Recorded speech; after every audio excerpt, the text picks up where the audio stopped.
رہا ہے، لیکن خود جو کی وہ سوکھی ہوئی روٹی، اس سخاوت کے بارے میں بتائیے گا۔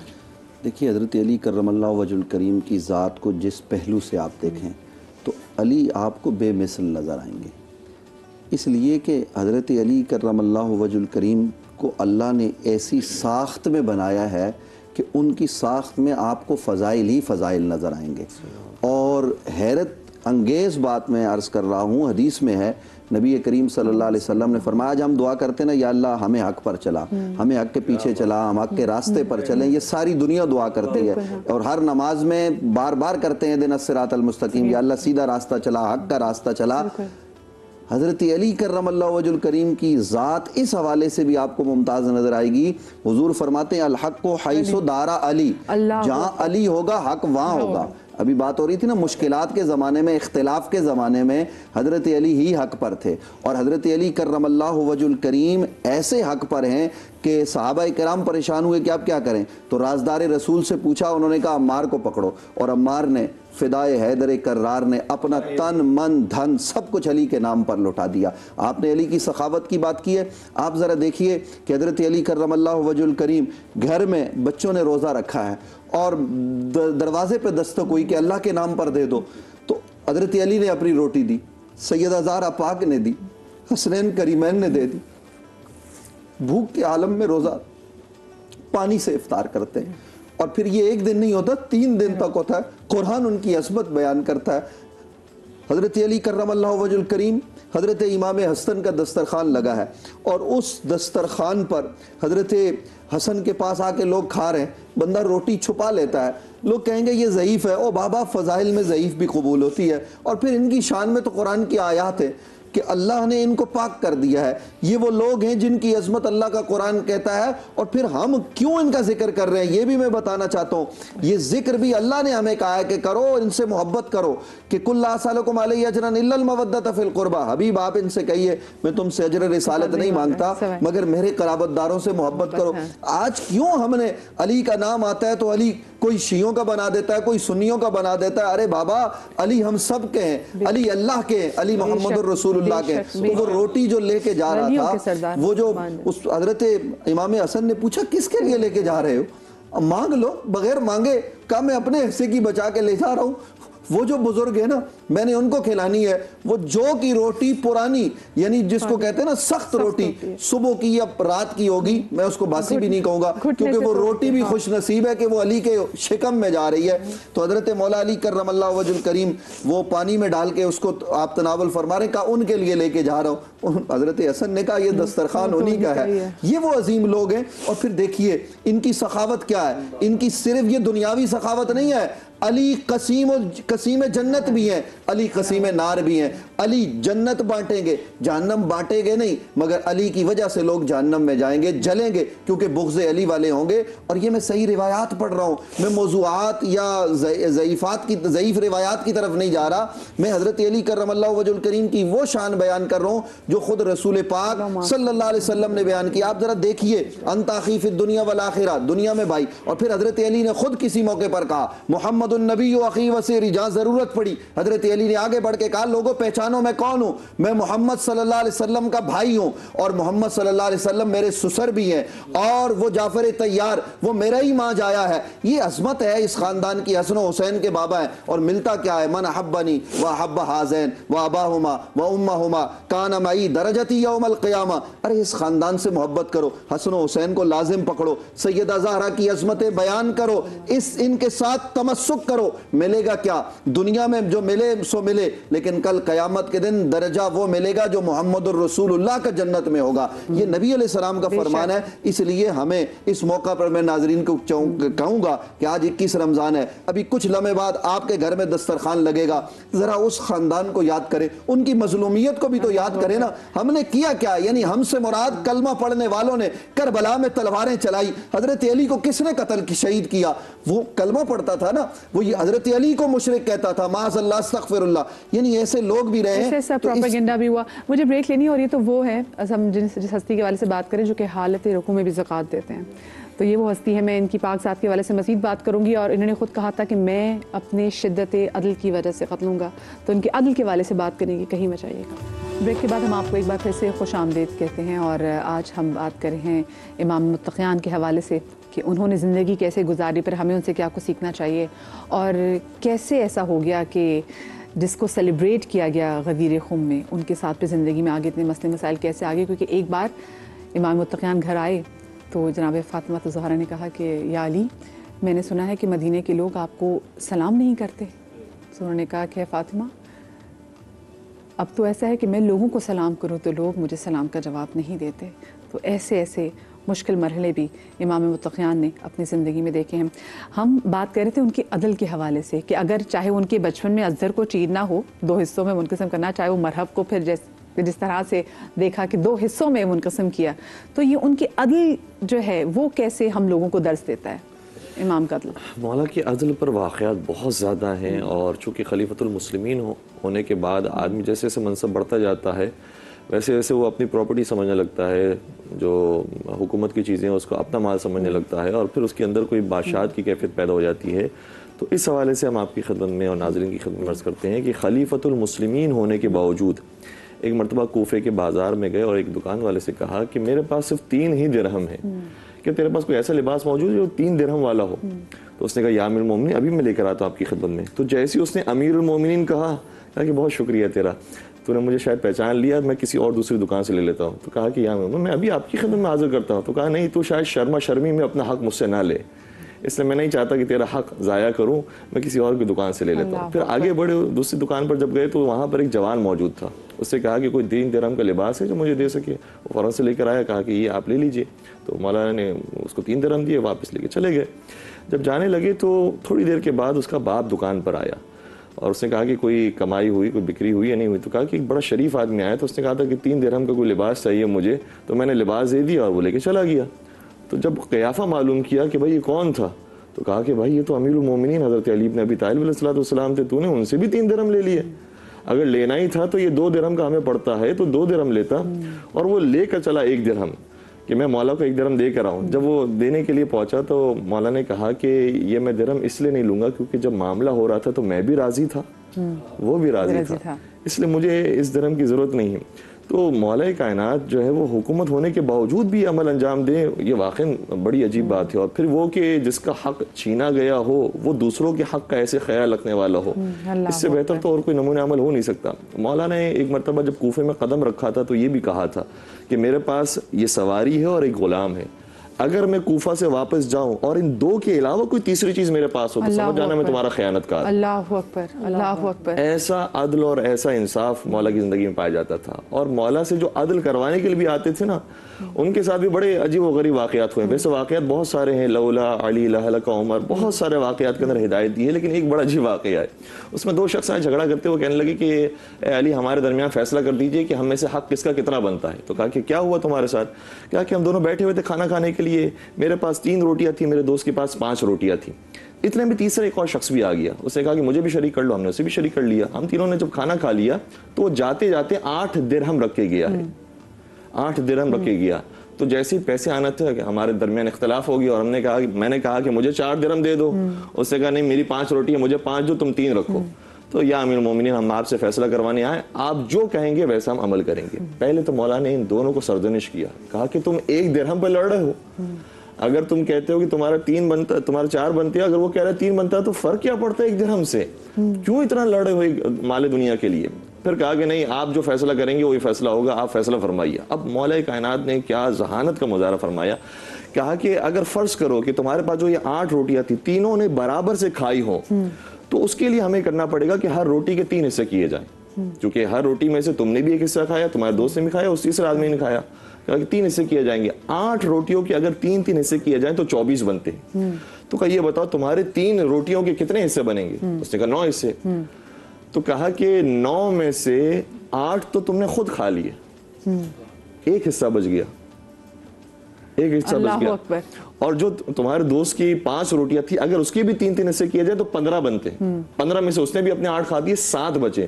تو کہ تمہارا 8 درہم میں سے صرف 1 درہم کا حق بنتا ہے, اس کا 7 درہم کا حق بنتا ہے. اللہ اکبر. تم یہ سمجھ رہے تھے تمہارے 3 کم از کم ہوں گے یا 4 ہوں گے, تمہارے نہ 3 ہے نہ 4 ہے, تمہارا اصل میں 1 درہم کا حق بنتا ہے. اگر تمہیں مجھ سے ہی فیصلہ کروانا ہے تو 1 درہم سے زیادہ تم نہیں لے کے جاؤ. اللہ اکبر, کیا بات ہے قربان مولا کی. مجھے بتائیں کہ ہمارے بزرگان دین بھی بہت مستفید ہوئے امام علی کے علم سے, ہمارے رسول پاک کے پیارے اصحاب وہ بہت مستفید ہوئے. کچھ ان واقعات. ایک مرتبہ حضرت علی رضی اللہ تعالیٰ عنہ سے کسی نے پوچھا کہ امیر المومنین اس قدر آپ میں حکمت, اس قدر آپ میں علم, اتنا آپ کا مقام, مگر یہ جو دور خلافت ہے یہ اس قدر مصائب کا پورا گھرا ہوا. تو آپ نے فرمایا کہ جو سیدنا ابوبکر صدیق اور سیدنا عمر اور حضرت عثمان کا دور تھا, حضرت ابوبکر اور حضرت عمر کے دور سے وہ کر رہے تھے مقابلہ, تو جو ان کا کامیاب ترین دور تھا اس کی وجہ یہ تھی کہ میں ان دونوں کا مشیر تھا, اور میرا جو یہ دور ناکامی کا دور چل رہا ہے اس میں تم لوگ میرے مشیر ہو. اور یہ صحیح بات یہ ہے کہ حضرت عمر بھی جب جیسے حضرت ابوبکر صدیق کو خطبہ دیتے تھے, دور تو نہیں کہہ سکتے, مشکلات ناکامی, یعنی وہ ان لوگوں کی ہی ناکامی تھی نا ایکچولی. میں اس کو تاریخ کا ہی لفظ کہ آپ اسے مصائب میں گرا ہوا دور کہہ سکتے ہیں. حضرت عمر رضی اللہ تعالیٰ عنہ نے کئی فیصلے ایسے کیے کہ حضرت علی نے انہیں کہا کہ یہ غلط فیصلہ ہے, اور جب صحیح فیصلہ ہوا تو کہا کہ اگر آج علی نہ ہوتے تو عمر تو ہلاک ہو جاتے. ایک مرتبہ قرآن کی آیت کے کسی کو اس وقت بالکل لفظی ترجمہ کا سمجھ میں ہی نہیں آ سکتا تھا, ایک صحابی نے آ کر یہ کہہ دیا کہ یہ بچہ میرا نہیں ہے. بیوی پر انہوں نے دعویٰ کر دیا, اور ان کی بیوی بہت پاکیزہ خاتون تھی. انہوں نے کہا امیر المومنین میں نے اس کے علاوہ کبھی کسی کی شکل بھی نہیں دیکھی. تو پتہ چلا کہ وہ 6 مہینے کی پریگننٹ تھی. امیر المومنین نے آیت پڑھی کہ حملہ و فصالہ 30 شہر, 2 سال دودھ پلانے کے اور 6 مہینے پریگننسی کے, ٹوٹل 30 مہینے بنتے ہیں. 6 مہینے کی پریگننسی پہ بچہ جائز ہے. اس کے بعد سے آج تک فقہ کا رول, کورٹس کا رول یہ بن گیا کہ 6 مہینے کے بچے کو آپ جائز بچہ کہیں گے. آپ اندازہ کریں کہ 2 عورتیں لڑ پڑیں کہ یہ بچہ میرا ہے, یہ بچہ میرا ہے. سیدنا علی مرتضیٰ کے پاس چلی آئیں. اب آپ نے دونوں کو, اور دونوں پوری صحیح نشانیاں بتا رہی ہیں, دونوں پوری صحیح بات کر رہی ہیں. ایک وقت ایسا آیا کہ آپ نے فرمایا کہ ٹھیک ہے پھر دونوں بچے کو کاٹتے ہیں, آدھا ان کو دے دیتے ہیں, آدھا ان کو دے دیتے ہیں. تو جو سگی ماں تھی وہ کہنے لگی نہیں اس کو دے دیں. دوسری نے فٹافٹ اٹھا لیا. آپ نے فرمایا تم ماں نہیں ہو سکتی, ماں وہی ہے جس نے کہا کہ اس کو دے دیں, کاٹے نہیں میرے بچے کو, یہ اصلی ماں ہے. یعنی آپ دیکھیں کہ حکمت کی انتہا ہے جو ان میں ہے, جو اور کسی میں ہو ہی نہیں سکتی. کہ بڑے بڑے صحابہ اور خلفائے راشدین, حضرت عثمان رضی اللہ تعالیٰ عنہ جب کوئی فیصلہ کرتے ہیں, ایک مرتبہ ایک یہودی اپنے گواہ لے آیا, فیصلہ گواہی پہ ہوتا تھا. حضرت علی اور یہودی دونوں کورٹ میں ہیں. حضرت عثمان ابو الحسن آ جائیں. اب حضرت علی کا رنگ بدل گیا. فیصلہ بھی حضرت عثمان نے حضرت علی کے خلاف دے دیا, یہودی کے حق میں دے دیا, کیونکہ اس کے پاس گواہ تھے, بھلے غلط ہی تھے. شام میں یہ دونوں بہترین دوست بھی تھے. تو حضرت عثمان آتے ہیں, کہتے ہیں کہیں آپ مجھ سے خفا تو نہیں, میں نے آپ کا رنگ بدلتے دیکھا, کیونکہ فیصلہ آپ کے خلاف ہوا ہو تو میں نے فیصلہ گواہوں پہ دیا, وہ تو آپ ہی نے سکھایا. تو حضرت علی فرماتے ہیں تمہارے فیصلے پہ کس کو خفگی ہوئی, وہ تو ظاہر ہے وہ گواہ لایا تھا, اور وہ سچے ہوں جھوٹے ہوں فیصلہ تو آپ نے ٹھیک کیا. مجھے اس بات کا دکھ ہے کہ آپ نے مجھے وہاں ابا حسن کہا. وہاں پہ آپ امیر المومنین ہیں, آپ قاضی ہیں, اور ابا حسن تو آپ کا اور میرا محبت کا, میرا تو لقب ہے. آپ کو علی بن ابی طالب حاضر ہو کہنا تھا. اچھا ذرا وقت بڑا مختصر ہے, مجھے مختصر آپ دونوں سے جواب چاہیے. باقی یہ ہے کہ حضرت علی کرم اللہ وجہ الکریم کے ساتھ جو ان کے زمانے میں جو کچھ ہوا, جس طریقے سے لوگوں نے حضرت علی پر طعن بھی کیا, اور پھر آپ دیکھیے کہ 70,000 ممبروں سے حضرت علی پر تبرہ کیا گیا. یہ سب کچھ ہوا کس کے ساتھ ہوا ہے؟ یہ وہ جو نفس رسول ہے, وہ جو نبی کی جان ہے. اور یہ میں نہیں کہہ رہا, یہ اللہ کا قرآن کہتا ہے, لحموں کا لحمی, جسموں کا جسمی, دموں کا دمی. علی تو میرا گوشت ہے, یعنی علی کو تکلیف پہنچانا، ذرا سوچئے رسول اللہ کو تکلیف پہنچانا ہے.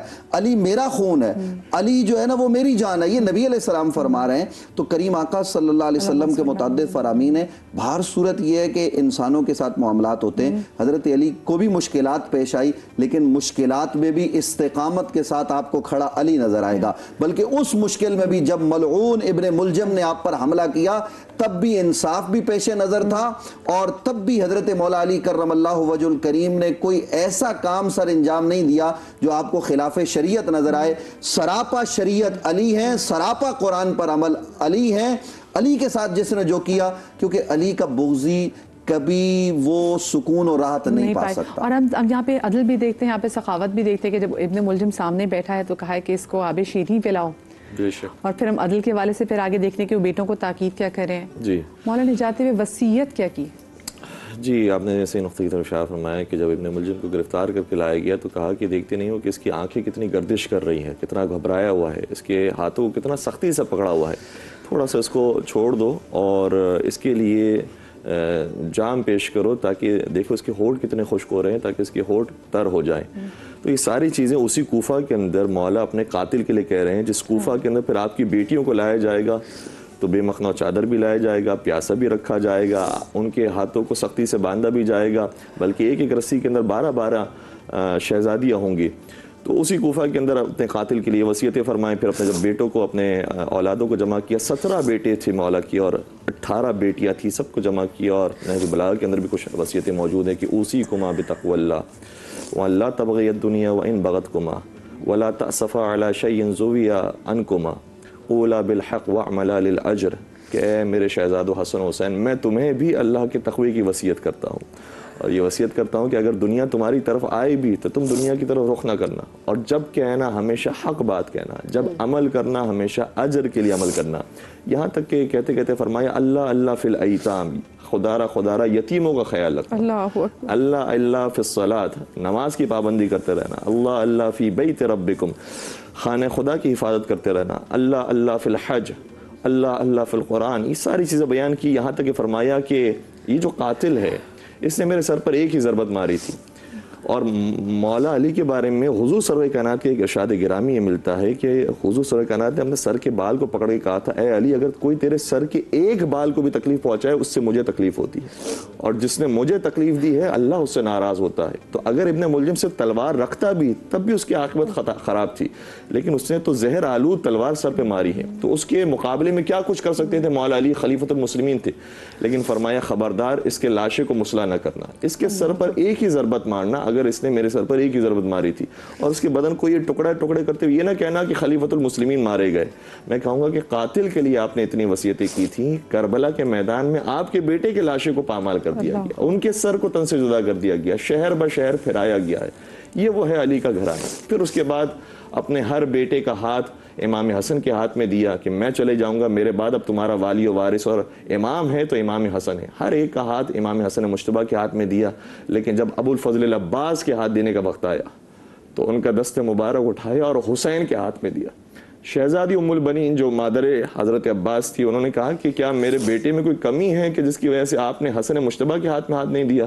تو کہا نہیں، تم ابھی کوفہ دیکھ رہی ہو، میں کربلا کو دیکھ رہا ہوں. مجھے معلوم ہے تمہارا بیٹا عباس میرے بیٹے حسین کی مدد کرتا ہوا مارا جائے گا، اس لیے بطور خاص ہاتھ دیا. اس کے بعد فرمان لگے ہاذا رسول اللہ، مجھے رسول خدا لینے کے لیے آ گئے. وہذا اخی جعفر وہذا عمی حمزہ وہذہ فاطمہ بنت محمد، مجھے فاطمہ زہرا لینے کے لیے آ گئے، جعفر طیار لینے کے لیے آ گئے، حمزہ سید الشہداء لینے کے لیے، رسول خدا لینے کے لیے آ گئے. یہ کیوں کہہ رہے ہیں؟ یہ تسلی دینے کے لیے کہ تم پریشان نہ ہو. مجھے تسلی یا کوفے میں نظر آتی ہے کہ باپ اولاد کو اس طرح سے تسلی دے رہا ہے، یا کربلا میں جوان علی اکبر نے اپنے بابا کو یہ تسلی دی تھی کہ ہاذا رسول اللہ، رسول خدا آ گئے ہیں، مجھے جام کوثر پلا دیا ہے.